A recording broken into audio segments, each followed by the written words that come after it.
Pisicuțul pisicel de Ana Grigoraș. Ilustrații de Ileana Ceaușu Pandele.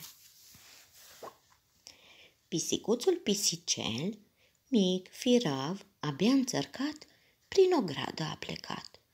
Ar vrea să vadă și el cum arată un șoricel.